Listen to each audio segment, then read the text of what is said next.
আজকে তোমাদের সঙ্গে শেয়ার করব ঠাকুমায়ের দিদিমায়ের হাতের আম কাসুন্দি। এর জন্য আমি দুটো কাঁচা আম নিয়েছি।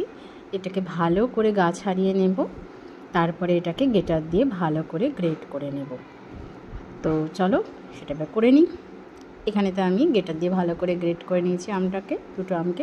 এবার এর মধ্যে আমি 1 চামচ নুন দিয়ে ভালোভাবে আমটাকে মেখে কিছুক্ষণের জন্য রেখে দেবো। এই নুনটা দিয়ে মেখে রাখলে এটা থেকে অনেকটাই জল বেরোবে, কিন্তু সেই জলটা কিন্তু আমরা ছেঁকে বা চিপে ফেলবো না, এই জলেতেই কিন্তু পুরো কাসুন্দিটা হবে। তো চলো এবার যেটা করবো, মশলা তৈরি করে নেবো। এখানে আমি সাদা সর্ষে আর কালো সর্ষে নিয়েছি, দুটোই আমি 50 গ্রাম করে নিয়েছি। ভালো করে ধুয়ে রোদে শুকনো করে নিয়েছি। এবার এটা ভালো করে আমি গুঁড়িয়ে নিয়েছি। আর এই যে সর্ষের যে খোলাটা থাকবে, এটা কিন্তু চেলে বের করার দরকার নেই, খোলা সমেতই হবে, তাহলে মানে একটা দেখতেও খুব সুন্দর হয় আর ঝাঁঝালো একটা ব্যাপার আসে। এবার আমি এই আমটার মধ্যে দিয়ে নেব হলুদের গুঁড়ো। এখানে আমি 2 চামচ হলুদ গুঁড়ো দিয়ে নিয়েছি। তারপর আমি এর মধ্যে দিয়ে নেব লঙ্কার গুঁড়ো। এখানে আমি লঙ্কার গুঁড়ো দিয়ে নিয়েছি 2 চামচের মতন। তো এবার আমি এর মধ্যে দিয়ে নেব সামান্য পরিমাণ নুন।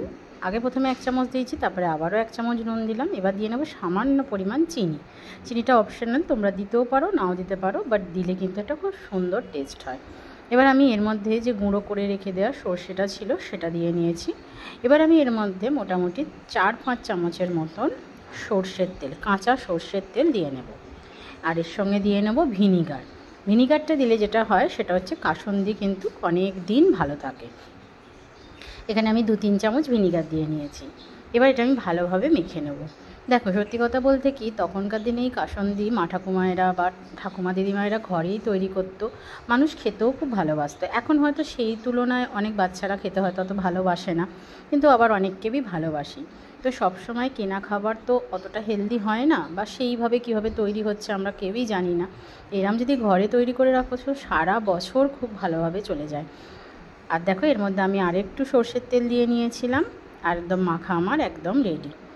এবার এটাকে আমি একটা পাত্রের মধ্যে রেখে দেবো। আমি এখানে একটা কাঁচের পাত্র নিয়েছি, আর সব সময় কাঁচের পাত্র ইউজ করবে। কাঁচের বা কড়ির যে পাত্রগুলো হয় সেটাই কিন্তু রেখে দেওয়ার জন্য বেটার, কারণ প্লাস্টিকে কিন্তু ভালো থাকে না জিনিস। তো এটা আমি রেখে দিয়েছি। এবার এটাকে আমি টানা 7 দিন রোদে দেব, একদম টানা 7 দিন রোদে দেব। আর এর ওপরেতে দেখো আমি আবারও একটু সর্ষের তেল দিয়ে নিচ্ছি। এটা টানা 7 দিন রোদে দিতে হবে। আর রোদে দেওয়ার সময় এর মুখের ওপরেতে একটা সুতির নরম কাপড়কে বেঁধে দিয়ে রোদে দিতে হবে।